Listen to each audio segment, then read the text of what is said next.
Welcome to the Hanna Show, where business, as usual, gets a swift kick in the ass. If you're tired of the same old advice and ready to disrupt the status quo, you're in the right place. I'm cutting through the noise with bold strategies, unfiltered truths, and a no-nonsense approach to entrepreneurship, video marketing, and content creation. Buckle up, because it's time to level up, stand out, and dominate your market. This isn't just another podcast, it's a wake-up call for entrepreneurs and would-be aspiring solopreneurs who are all in. Let's get started. Okay, so this one is embarrassing and frustrating to admit. We're going to start off this week's episode of the Hanna Show by getting real blunt and honest. So those who know me know that we lead the video business, all in content. We have a studio where we do production. We also go out in the field. We also manage companies' social media. And by social media, I mean videos. The videos that we produce, we will schedule across their channels for them. So it's as done for you as possible. You come in, record with us, you're set up for months. It's great. But we decided to make some decisions. I should say, not we, I. My team didn't make the decision. I made the decision. I was going to make us go full service.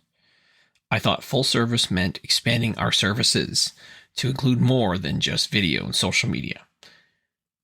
I was going to start introducing graphics and social posts, and maybe we'll get into email marketing, and maybe we'll do ads, and we'll do, you name it, any other type of marketing possible. But here's where I went wrong. When I first started out expanding, I said, yeah, we will do graphics for you. And I thought it was smart, but it almost ruined the business.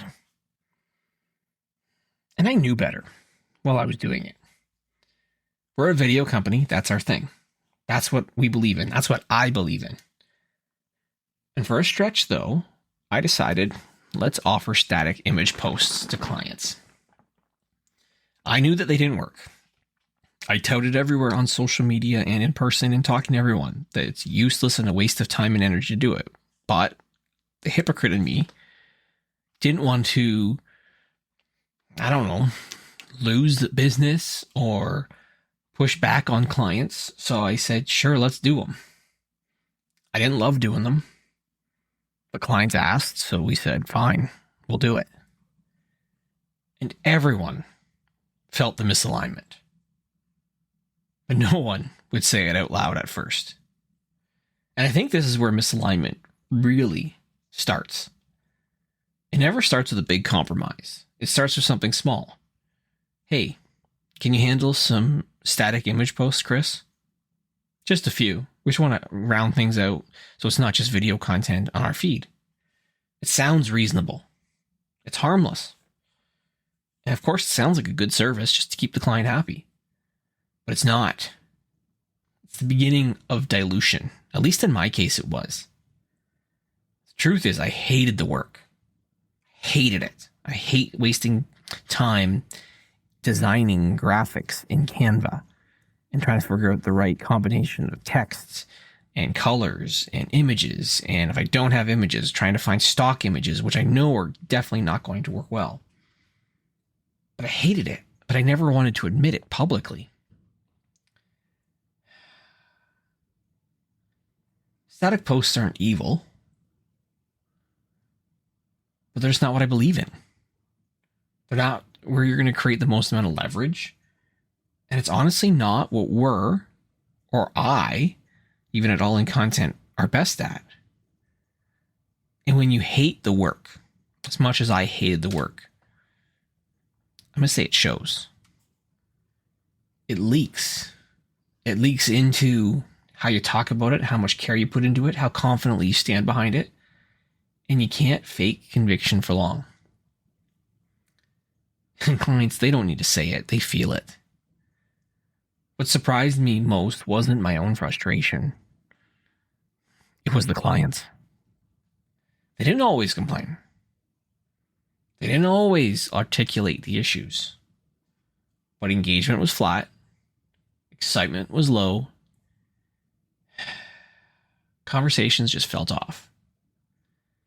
They were paying for services with us that felt I'll call it transactional, not transformational like they are when it's all video. Deep down, I knew it wasn't our core. I think this is where businesses like myself screw up. They screw up the positioning. And I think the mistake is felt in other places. Businesses think positioning is what they say on their website. It's not. Positioning is what you defend, what you refuse, and what you repeat. The moment you start offering things you don't fully stand behind, your positioning weakens. Even if the service is fine. Because fine doesn't build trust. Conviction does. Doing work you don't believe in, at least in my case, and I know actually for others, it creates resentment. When you keep delivering work you don't respect, resentment builds. Not explosive resentment, quiet resentment. You start thinking, at least this is what I was thinking, this isn't why I built this company. This isn't where our edge is. This isn't the work I want to be known for. And resentment, it poisons relationships, even professional ones. I confused being helpful with trying to be a leader. I told myself I was being accommodating. What I was really doing was avoiding leadership. If I was a true leader, I should have been saying, hey, this is not what we do best. This isn't where you're going to get the most value. This isn't aligned with how we work. Instead, I said yes. And I felt the consequences. The consequences were complaints, long-winded emails, feeling frustrated, late nights reworking, re-editing, hiring multiple people to work on certain accounts on a graphic design perspective, spending thousands of dollars and going in the hole every month doing content that I absolutely hated doing. Spending weekends fixing the work myself. But static posts weren't the problem. Being a coward was. Again, I want to be clear. Static posts, they're not the villain. Plenty of companies, they do them well. There's a lot of companies out there that are great at it. My company's not. The problem is I agreed to deliver something that I did not believe in, to keep relationships smooth, to keep clients happy. That's not a strategy. It's not a strategy at all. So then I decided I stopped. I'm not going to offer this service anymore. And I got some clients who, still want to have it. But I can't do it. And I think everything's gotten clearer since I made that distinction. It's the same thing with other services, actually. There was a time where, again, trying to go full service, I said, I'm going to start running ads. So I started running ads for several of my clients. And so I'd run the ads. And again, not an expert. I knew how to do them. I've done them before, but I'm not an expert. And so what I found happened was it took me longer to deliver. I hated it. There was so much back and forth. I didn't feel like I was learning. And then it put all of my other regular projects, which accounted for, let's call it 80% of my revenue, behind by wasting time on stuff that I did not believe in. I don't use ads to promote my business. I use organic with a combination of networking that ultimately works for me. So when people come and say, hey, can you spin up an ad funnel and campaign? That's not me. But I tried doing it for almost a year. So what happens is you start doing these things that dilute your core, and it causes problems. When you say no to them, well, then the conversations start to improve with people. Because, yes, some clients left.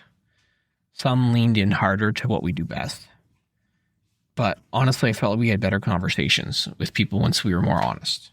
Expectations reset, delivery tightened, and confidence in what I was doing as a business owner improved. I also came to realize that clients maybe don't want more. They want clarity. Clients sometimes don't want you to do everything. They want you to do and to know what you're best at, to stand behind that and guide them confidently. When you blur your own edge, clients don't feel supported. They feel uncertain. I think this applies far beyond content. This lesson is not about just static posts. It's about saying yes to the wrong work, diluting your identity as a business, and prioritizing comfort over clarity. Yes, it's comfortable to just say, yes, I can do it and, keep them happy, but it made me miserable. Every time that I have accepted work that I don't respect, I think I'm telling the market unintentionally who I'm willing to be. Once that story is out there, it's hard to do. I remember I went to a networking event and I was introducing myself, and somebody came up and they said, hey, you got to meet this person. So I walk over to meet with them, and the person who told me comes over and they introduced me, and they started trying to explain what I do, and they didn't lead with video. Actually, video was like the fourth or fifth thing that they actually said. And I was like, the thing I want to be known for, this person is not introduced me as. They introduced me as someone who can help with static images, who can run ads, and is the website guy. Oh, and he does videos too. Those first three things I don't want to be known for. I actually don't want to touch, and I wish I never touched them. So here's the thing. I am trying to pull back. There's certain services that I will no longer offer. I wouldn't sell them again. I've had people come to me and say, hey, will you please do this? They're willing to pay me a good amount of money, and I say no. Because if I don't believe in it, it does not belong in the business, period. And having that line in the sand, protecting focus, energy, and reputation. More importantly, self-respect. So static posts, doing them, doing ads, doing websites, doing all these other distractions, didn't break the business, but it showed me something important. The fastest way to weaken your authority is to stop quietly standing for anything. Conviction isn't loud, but its absence is obvious. And once I stopped compromising on what we actually do best, everything else fell back into place. All right, that's a wrap for today's dose of reality on the Chris Hanna Show. If you're fired up and ready to kick some serious ass, then I've done my job. But remember, knowledge without action is just wasted breath. So what are you going to do? Sit around and let opportunities pass you by? Or are you going to step up and take what's yours? The choice is yours, but don't expect sympathy if you choose the easy road. If you've got value from today's episode, smash that subscribe button, leave a review, or share it with somebody who needs a wake-up call. Don't keep this gold to yourself unless you're afraid of a little competition. Stay bold, stay hungry, and remember, always go all in. Until next time, this is Chris Hanna signing off. Now go out there and take what's yours